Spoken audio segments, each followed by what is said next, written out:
Hello, we're glad to be here with you again today or this evening. It's always our pleasure to be able to share with you some of the ideas and thoughts and insights we have relative to our various religious perspectives. As we're doing that, we're approaching major holidays in December, and our discussion today is predominantly related to how each of our faith perspectives, Muslim, Jewish, and Christian, impact the things we do, the ways we celebrate in our own personal lives. But as I was preparing for this, actually preparing for something else, I came across a book that was just published, relative in part to our conversation today. The title of the book is Jews and Muslims in British Colonial America, and it was published in 2012 by two authors, Elizabeth Hirschman and David Yates.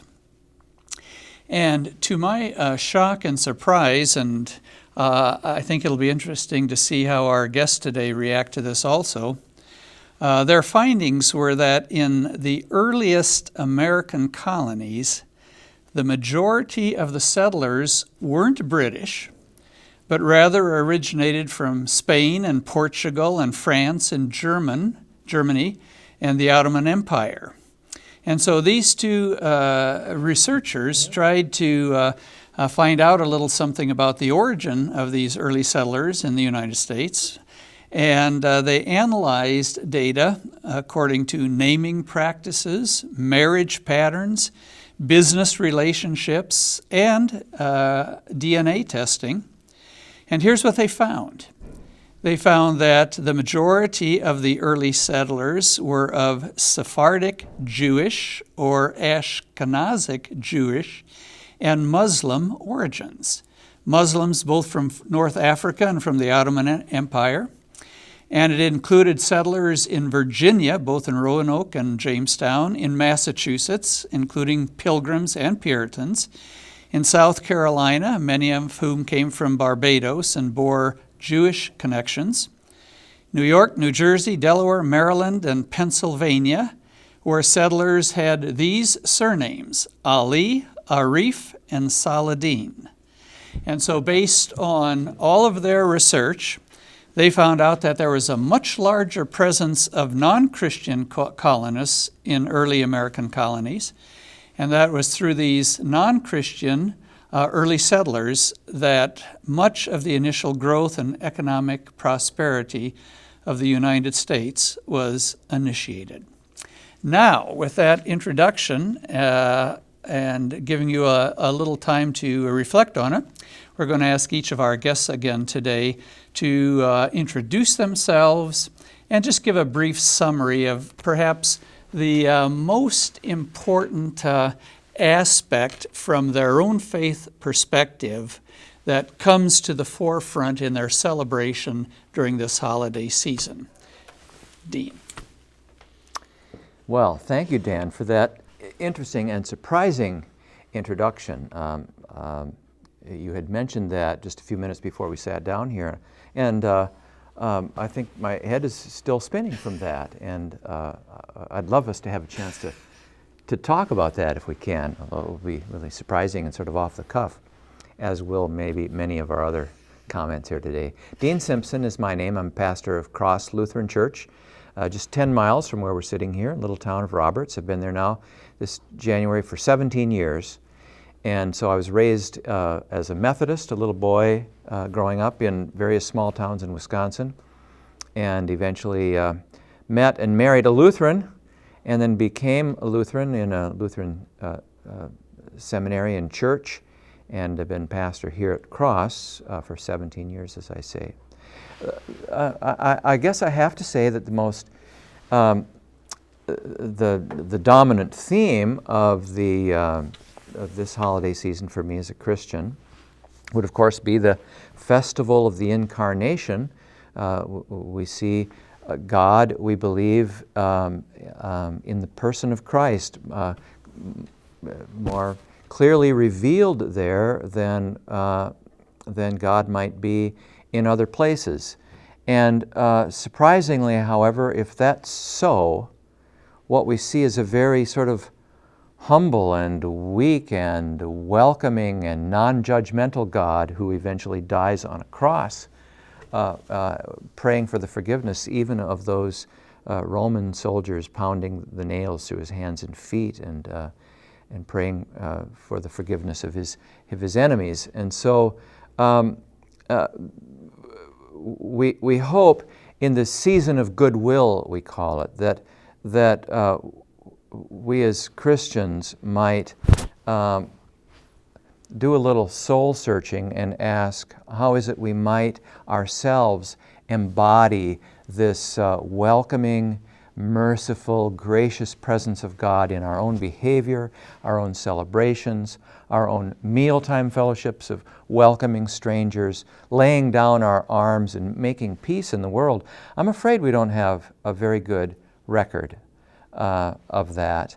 But Advent leads up to Christmas, and Advent is kind of a time of self-examination and a call to repentance and turn and be ready to receive the presence of God when God comes in unexpected ways. The babe in the manger at Bethlehem, I believe now, and I'm convinced now, that it's not meant to be just confined to that one moment in time, but that's a window through which we look and we're ready to welcome God in the presence, embodied in the flesh and blood presence of the other, the foreigner, the stranger, the one who's different and unexpected. And I know that has overlapping themes. There's a theme there that overlaps certainly in the Jewish stories as well, as waiting for, welcoming the stranger, waiting for Elijah, waiting for others, and our Muslim brothers and sisters too, the importance of welcoming strangers, hospitality. I think that's embodied for me as a Christian most clearly and graciously in this humble, vulnerable babe who for us embodies the presence of God, and who's vulnerable in this world, and not strong and warlike and conquering, but weak and in need of our care, in need of our welcome and our sheltering. That's a theme that, as I've grown older now as a Christian and as a pastor, I think we really need to zero in and mine the depths of the meaning of that image of God. And so I'll leave it there. I think that's wordy enough for now. Thanks. Thank you. My name is Rob Wertheimer, and I'm a lawyer. I live in Hudson here. I originally grew up in New York City, but I've been living in Wisconsin now for over 30 years.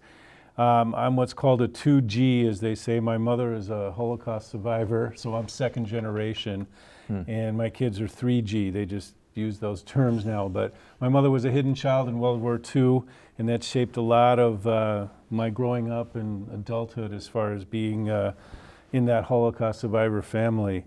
As far as how we look upon this time of year and the festivals, our big holidays in the Jewish religion are, September, October. We have Rosh Hashanah, which is the Jewish New Year, and then we have Yom Kippur, where we atone for our sins and fast, and then there's Harvest Holiday, Sukkot, and then there's Simchas Torah, where we celebrate the ending of the reading of the 5 books and moving on to start over again, kind of like with the new year.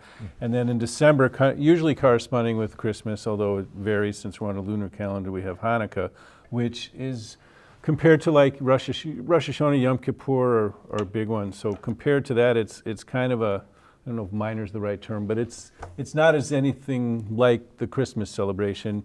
You go to work, you get gifts. It's basically the rededication or the dedication of the temple that the Jews got back, and they had only enough oil to light the candle for one night, and through miracle it lasted for 8 nights, and so we celebrate the Festival of Lights. And it's a very upbeat and happy time, and it was nice growing up to have something to correspond with Christmas, because you really, in a lot of ways, feel kind of left out when you're growing up in this Christian American society here, and you know, everyone's celebrating Christmas and Christmas trees and Santa Claus, and you really don't have that experience. But it's, as far as the Jewish holidays goes, it's very upbeat, you know, so we like it very much like that. And so, especially in this time with what's going on in the Middle East, it's nice to have peace, to be able to celebrate Hanukkah, and to just sit back and think about, you know, like you were saying, welcoming people into our home, to waiting for Elijah, the prophet, and just to share and give and spread the word of peace and love during this time of the year. So. You mean, I'm surprised, Rob. So Santa Claus is not a Jewish It's saint? Hanukkah Harry. Hanukkah Harry. With the Hanukkah bush. That's what they made up for us. Oh. Please. Thank you,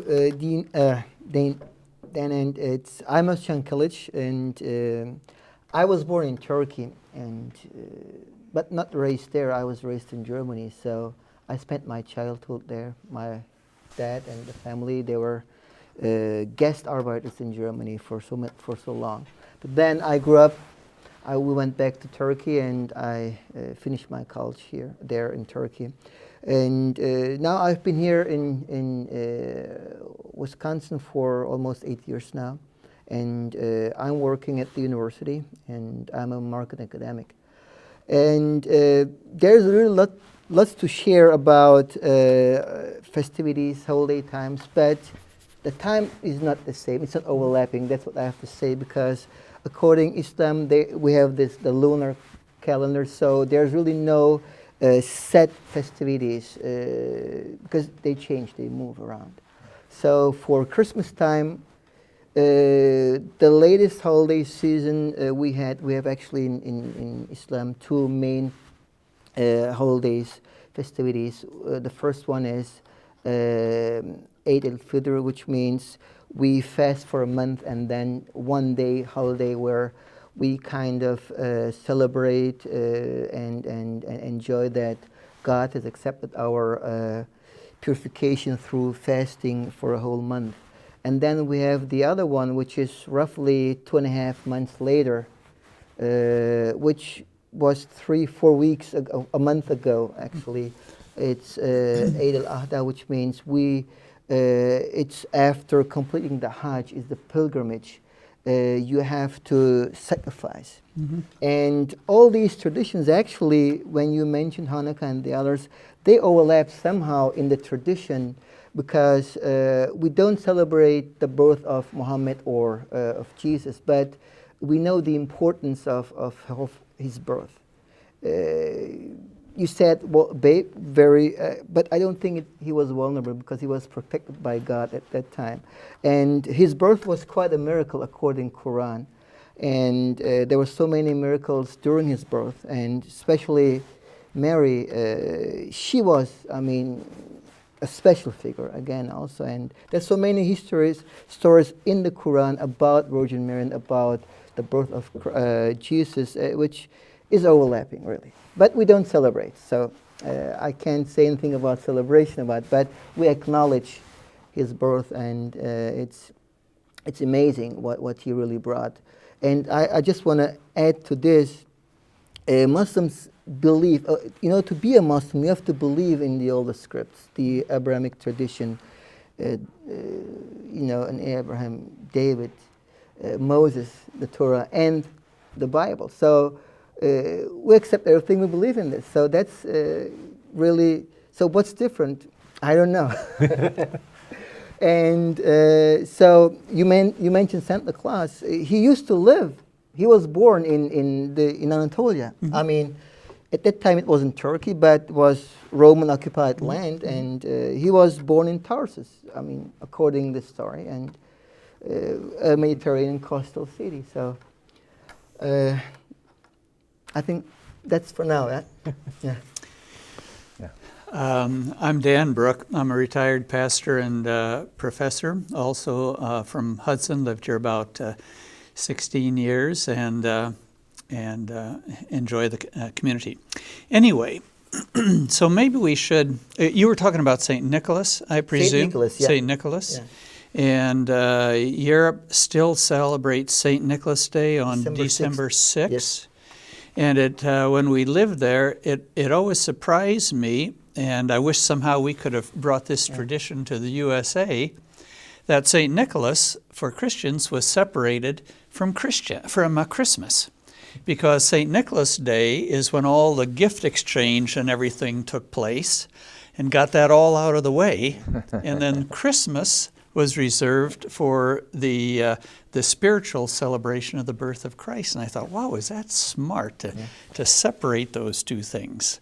How do you think that would go over in the U.S. of A? It's not too smart commercially, Dan. That's what matters now. Okay, well, anyway, maybe it would be a good time to take just a little aside here and talk a bit about how it would change our view of ourselves in the USA to recognize that many of our founders weren't Christian at all, but in fact came from Jewish and Muslim traditions. How did that strike some of you as you heard that? It didn't really strike me because I kind of knew that there was this European influence, and it wasn't Anglo-Saxon at the beginning. Definitely not. And when you read the history, it's not. So, but I think it's the worldview and perspective of some group here in the United States that put more emphasis on their origin rather than, so it didn't surprise me at all. So it must have struck them, when they read the book. I don't know. I was surprised just because when you're growing up and in school, you don't hear anything about that. Right. It's kind of like, I guess if you're African American growing up until recently, there wasn't a whole lot of good history about that. Yeah. And so I was surprised to hear about, non-Christians actually being the original settlers. So it was, and both Sephardic, like from the Mideast, and Ashkenazi, the European Jews, both types, and I'm sure there's more than two types, but yeah, it was quite interesting to hear that, and I'd like to actually learn more about that. Yeah, me too. I wonder what happened. Were they just simply overwhelmed by the sheer numbers of later immigrants then from escaping religious persecution in Europe, and then finally they became the dominant, Christian became the dominant. Of course, we know that the founders, as you mentioned, Dan, as we know, were not Christian. They were deist, which is not the same. Sort of God-fearers in a way. Certainly not believers in the God either of Judaism or of Islam or of Christianity. Deist God is a different kind of philosophical God, really. Kind of the prime mover. My impression when I heard that is what a sort of welcome word. And by that I mean, could that somehow cause us to stop in our attempts to make ourselves right and others wrong? And sort of, it might be one point that if made eloquently and powerfully among us might help us to stop in our tracks and say, wait, maybe we don't have to prove anything to anyone or to ourselves. Let history be what it is. Let the truth be what it is instead of having an axe to grind all the time and prove that sort of we're right and the others are wrong or something. If we could stop that and let history and let reality be what it is, instead of having to wrestle it into our own version, we could begin to perhaps to get along with one another and welcome one another. Every time we have these conversations, I start to hear things that remind me of how much we have in common, how much of our values are common to us, how much our vision of a land that works for everybody with no one left out, how common that is to us. And yet, we know we're living in a world of fear, and then hatred based on that fear, and revenge, and what a tragedy that is. and I'm aware of that as we come into this holiday, this holy day kind of time of the year. So it's very interesting because I believe it doesn't matter, I mean, it's whether monotheistic or other religions. It's all about purifying the human soul. Mm-hmm.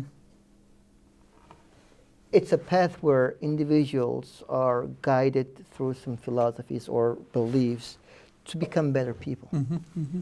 And so we know this, but then we forget this. Then holiday season starts and we start to remember, oh yeah, we should be doing this. So we become better for a month, for a couple of days, but then we forget it again. I don't know, I think it's the human nature. And God knows our nature. That's the reason why He is keeping an eye on us. That's how I feel about it, you know? It kind of reminded me, I'm sorry, just about how a lot of we are in the Jewish religion, because you have the high holidays where you have to buy special tickets, you dress up, and a lot of people I grew up with, it's much more secular type of Judaism. You know, those are the days you go. You go on you go on Rosh Hashanah for the New Year, you go on Yom Kippur, you'll go like in the spring and Passover. It's kind of like it gets the same with some of the Christians or Muslims too who don't observe them much. But it reminded me of that, how, you know, in this time of year you just go for the big holidays and they just happened. And so a lot of people do that. Yeah. You know, coming from an academic background, much like the legal background, you basically learn the values of combativeness, as it will, because a part of the educational experience is to present and defend your own point of view. And the whole concept is somebody's a winner and somebody's a loser. You have to show when you go to court that your client has all the right answers and the adversary doesn't know a thing and is about as dumb as a pig. And when we sat in graduate school seminars, we take a position and we defend it, and we have to show that we're smarter than everybody else. So that's a part of it is. Well, like maybe all of you, we get into a little trouble sometimes because we're always sure we're right. And at one point, when I was still alive, my father bought me a wall hanging that's still in my office that quotes the prophet Isaiah. You like Isaiah, you like Isaiah, you like Isaiah, I like Isaiah. And I'd never heard this, and it's as simple as this. In quietness and confidence shall be your strength. And as I think of that, it's the hardest prophetic utterance, I think, for us to live. And as far as our country is concerned, I think of this often. I had the good luck, like you did, to live in Europe for quite a bit of time. And when we first lived in Hungary and we went to teach at a Hungarian university, the second day, somebody looked at me and said, "We've been in this business for 1,000 years. You've only been in it 200 years. What do you have to teach us?" And I thought, oh, man. What can you answer? Of course, it's true. And I thought, well, you know, our country is in its adolescence. We're just teenagers in the eyes of the world, and I think how often the way we act is like teenagers. We have too much testosterone.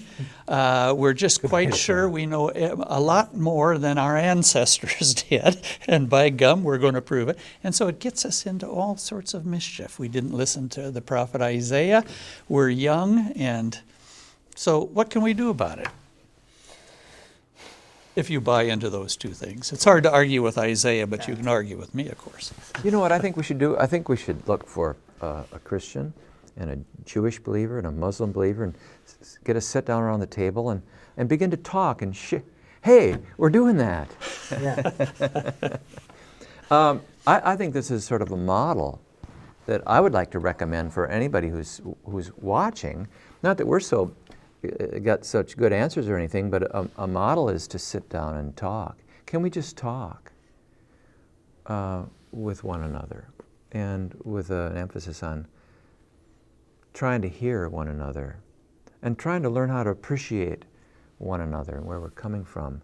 It's hard to despise somebody you've had a cup of coffee with and told stories about your family and, you know, traditions that you've enjoyed growing up and things like that. And all of a sudden, our differences aren't so important, and we want to speak in defense of one another rather than accusing one another. And So I think this model in itself, whatever we say or don't say or forget to say, just this idea of sitting down and talking is really important. I was just going to say, it reminded me of what you were saying, just getting along and sitting down and talking during the Mideast crisis, I'll call it, or the Hamas war on the Gaza. A friend of mine in Israel on the Facebook posted this Facebook page that shows the Arabs and Israelis getting along, and it shows, each day there's a different, or more than each day, but there's pictures of Arabs and Israelis getting along and being friends and showing signs saying, we're getting along. We don't want war, we want peace, and those type of things. And it kind of goes to what you were saying, showing how people just sit down and get together. There's a lot of people out there that do want to get along and don't want to have these wars out there. So it just made me think of that. Yeah. Well, to just redirect our conversation a little bit back to what we at least originally thought our primary purpose for getting together today is maybe we can go around and each share an example of a particularly meaningful material gift that's connected with the holiday season. Some gift that's most memorable for you, that reflects how you feel about a religious holiday season. And I think we should start with Rob this time. What do you think? All right. As long as it's not me, it's fine. Well, I got my spiritual gift right here. I'm not sure what the material gift is. I was thinking somewhere along the lines when I was a kid and getting my record player, my records, because music has been such an important part of my life and just puts me in a spiritual place I want to be. And when I was a little kid, we used to listen to Hanukkah records and all sorts of things, and The Wizard of Oz and all that. And so for me, I think when I was a kid growing up, that's probably the material gift that stuck in my mind the most, just because I think it brought me closer to everything, just the whole music aspect of it and enjoying music. So that's what I got. So that's a Hassan? really tough question. So how can we materialize the spirituality of everything? It's I'll Can you help me I'll let with you the- think for a minute, yeah, because yeah. I have a Thank story, you. and this just popped into my Okay. mind right now, Oskan. And it's an ironic tale that I'll tell. When I was somewhere in my adolescence, middle school, or maybe I was a freshman in high school or something, I needed to get a present, a Christmas present for my dad. I had gotten from the rest of my family, but I hadn't gotten anything from my dad, and I was out of money. So I went down to the outlet store, the Army outlet store in Rice Lake, and I stole a lapel compass for my dad for a Christmas present. And I always felt kind of funny about that. Like, you probably shouldn't steal for Christmas presents. And he liked it and he used it for a while. Now I have that compass. My dad is gone. I have that compass, and every time I look at that lapel compass, I remember where that came from. I stole this to give to my dad for a Christmas present. And so it's full of irony. Maybe that's the most polite word I could use for it. But it sort of was a little picture of me and my confusion, my misguided values at the time of the holidays, and how we can get kind of crazy and actually do things we shouldn't do in order to carry on our holiday traditions. And it's a good reminder to me of how easy it is to get off, to go astray. It would have been better for me to just tell my dad, sorry, Dad, I just don't have anything this year. I ran out of money or something. So now you gave me an idea about your question and what to answer. Actually, the holiday season especially puts the pressure on us, especially parents and others, to give away gifts, right? So why is that pressure? Why should we give something material? I mean, So you're asking? So this pressure puts you into a position where you had to do this, right? And Sin, you yeah. thought it was okay, and I agree. And I didn't think it was okay, but I was willing to do it anyhow. So I understand that. So Why? I mean, so why do we have to give something material, which may harm us, which may put lots of debt on our credit cards? Yeah. And the other day I was reading the 40% of retail sales are made during holiday season. So it's an imbalance which creates some imbalance throughout the whole year. So companies literally, economically, wait for the holiday seasons. And we too, if you haven't saved, you are in debt. So maybe I say, don't push yourself to give a material gift, but be a good person. Maybe it's the best gift. I don't know. That's what came up into my mind. Well, it really raises a compelling and continuing question that puzzles, I think, many of us as we get to be adults, and that is the mixing of the material with the spiritual in these holy seasons, and how much the focusing on the material gifting diminishes the spiritual aspect of it. So as we'll come back to that in a little bit, but maybe now we should think of what the greatest spiritual gift of the season has been for each of us. Are you ready to start this one first, Oscar? Okay, thank you. The spiritual gift, I would say, it's the opportunity to look inside yourself. Mm-hmm. and kind of question who you are, what you are, and what the whole purpose is of being a human being and being alive. Is it just, again, I want to go back to the materials, is it just come, work, make money, consume, and then die? Mm-hmm. Or is it more than that? So what is a human being worth? Are we worth what we owe, what we can afford and give away as a gift? Or is it more about what you can internally do as the soul? I mean, I think these times we should strengthen our spirit. I think that's what we should be doing. And these seasons should be there and should also remind us that it's not just during the holiday season, it should be throughout the whole year. Mm-hmm. I hope this is not an offensive and impertinent personal question. So you tell me if I'll it is, tell you okay? If you hear the question, if I hear the question, yeah. Now, you are a professor of marketing. That's right.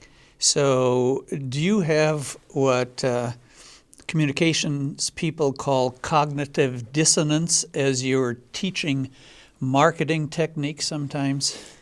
You know, you have to come and sit in my class and you will see that the overall, when I make some comments about marketing activities of companies, I always am critical and from an ethical standpoint. And I will always put the perspective from a consumer rather than from a business person, because when we care about the consumer, he or she will come back and this will assure a continuing business. And it's not all about nailing the customer, the consumer. It's all about satisfying and keeping the customer happy. And I feel that because I first am a consumer, a human being. Second, I teach all these practices, but with one, how to say, concern. If they're not ethically motivated, then you can really, with all your marketing practices, distort the whole society. And create a mess, not just economically, but also in social terms. And I have to say yes. And it wasn't personal. I'm glad that you asked that question, because I believe that everyone, a marketer, should ask the same question. All these practices, okay, is towards creating sales and profit, but can I legitimize this profit? That should be, Thanks. I'm glad you asked that question. Yeah. Well, it's a toughie at this time of the year, because I don't know about the rest of you. I mean, well, you know, as a Christian pastor, you probably know as a lawyer, and you've already confessed that you know as a expert in marketing that a lot of conflict occurs during this season.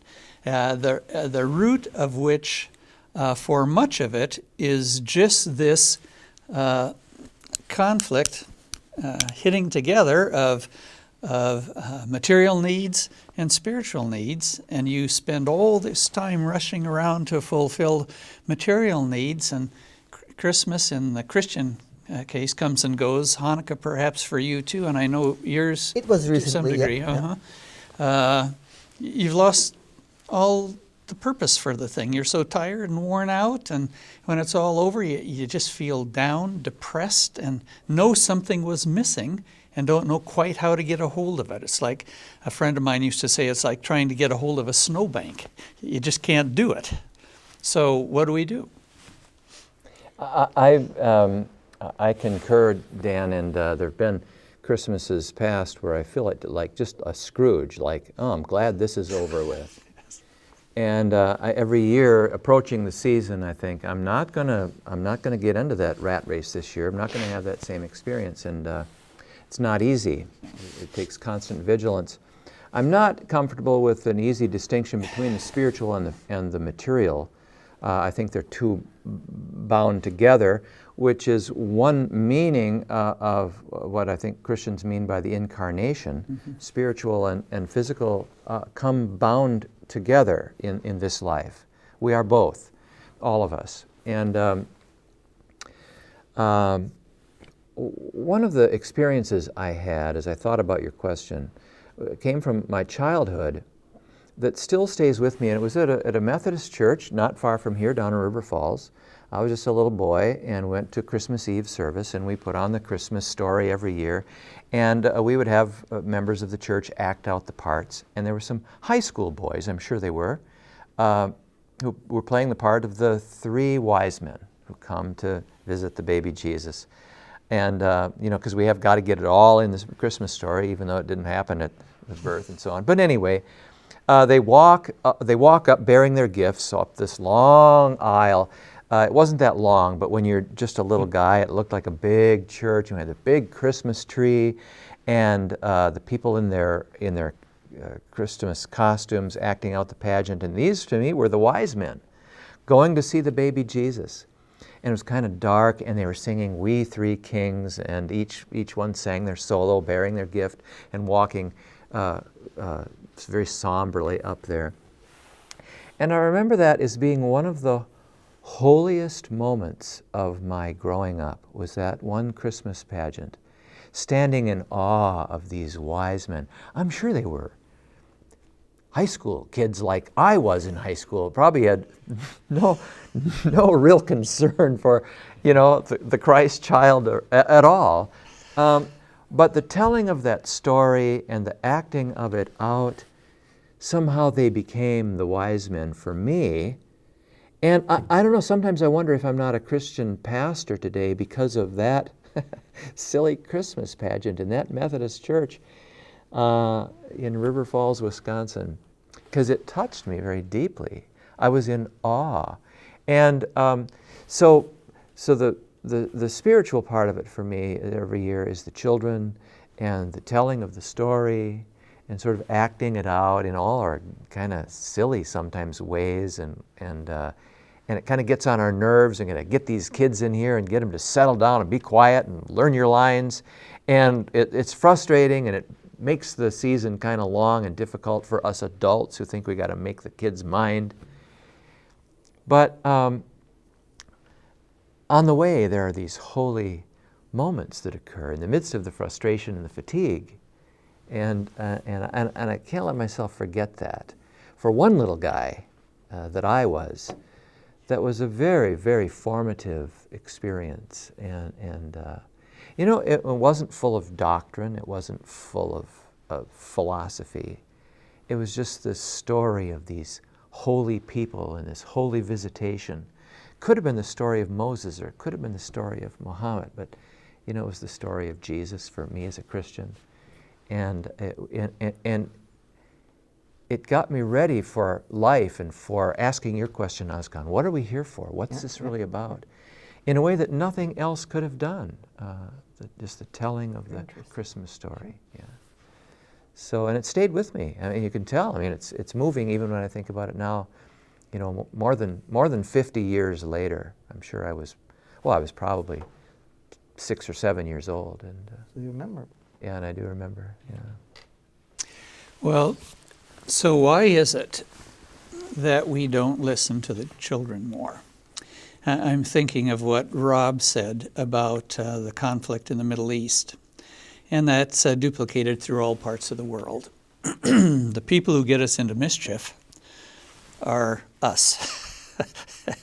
And the people who sort of draw us back to reality are our children.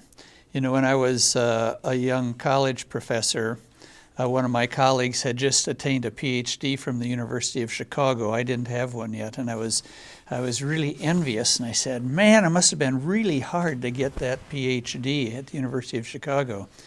And he said, you know, what I've found is that the better the school, the better the professors, and the easier it is to get a degree, because they've learned what isn't worth sharing and are really good at sharing just the basics in a way that's most easy to understand.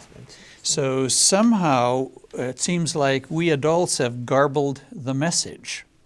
So if you were to look ahead to your grandchildren, should you have any, or if you do have any, what would you say is the one main message of your religious tradition that you would want them to know, esteem, and hold dearly, if any? The thing that just popped into my head was probably not a mainstay of my religious tradition, but it's something I grew up with all the time. It's never forget, and so that we don't allow history to repeat itself. Because quite recently, it keeps hitting the mic. Quite recently, you know, we had the Holocaust and just a history of being persecuted in slavery, and so just to have that memory live on, so it doesn't repeat itself. That's kind of just what popped into my head. But also the peace message, I think, is also very important. That no matter what, it's, you know, there's very few things that are worth going to war over. I mean, if there's some madman out there that you have to stop to prevent annihilation and Holocaust, I guess that's the only way to do it, you know. But otherwise, there's so few things that you need to go to war over, that you need to kill someone over, that it's worth doing. And like you're saying, Dan, how it's always the older person that sends the kids out into war. I remember this, I don't know if it's a song from not that long ago, how the average age in World War II was 21, in Vietnam it was 19. And it's just, you know, it's the kids going out doing it, and it's, you know, power, money, greed. Even if the basic people are getting along, the interests, the political power interests, don't always propel us in the right direction. So, you know, I'd want to teach them to remember history so it doesn't repeat itself, and to promote peace. Thank you. So, along the same lines, what Rob said, I would say, what I teach to my children, and I'd like to, if I live that long, teach my grandchildren, if I will have any, is about respecting the human being. I mean, each human being is worth to be respected. And the only reason is for that, because of the Creator, because we are a part of His overall whatever. I mean, I don't want to say His, because I don't want to put a gender on it, because it's, but God, He did blow His soul, and we have a part of His soul. Mm-hmm. So even the worst person in the world has a tiny, tiny particular inside which represents God. Mm-hmm. And even this person would be worth the respect. And that's a tough lesson. I mean, that's maybe hard to accept. But I think once the humankind goes to that direction, I would say that we will definitely get along better. But that's tough. I mean. Thank you. Well, Anything to add? Yes, the thing that leaped immediately into my mind was this verse from 1 Corinthians 13, the famous love chapter by St. Paul, the great 3 theological virtues, faith, hope, and love. These 3 abide. But the greatest of these, says the apostle of faith, is not faith, but love. The greatest of these is love. And it's easy for faith to divide if it's not tempered with love. And, the greatest commandment that Jesus gave is, love one another as I've loved you. And the whole idea of laying down one's life for one's neighbor and friends. And so I think it's just that simple, is love one another. If we lived that rather than just be right about it, it would make a difference. So the Greeks had a name for us, humans. It's anthropos. Do you remember what the Greek meaning of the term anthropos is? It's Anthropos. It's I don't know. uplooker. Our definition from the Scriptures, Old and New Testament, as anthropos, is that we're uplookers, which your conversation made me think of that. It's the human worth all of us have in the eyes of the one we each look up to. And if we prioritize that, somehow the barriers that divide diminish, and we can have conversations like this. Well, once again, we want to go on and wish we could, but our time has come to a close, and so thank you to each of you for being present and sharing so intimately of yourself and your belief systems, and reminding us again that we are actually one as a child, each as a child of God. We're grateful for that. We're grateful for you watching, and we hope all of you have a wonderful holiday season. And we'll look forward to being with you again in the future sometime. Thank you for being with us today, and thank to each of you. Thank you, Dan. Thanks. Thanks for having us here. Thank you. Thank you.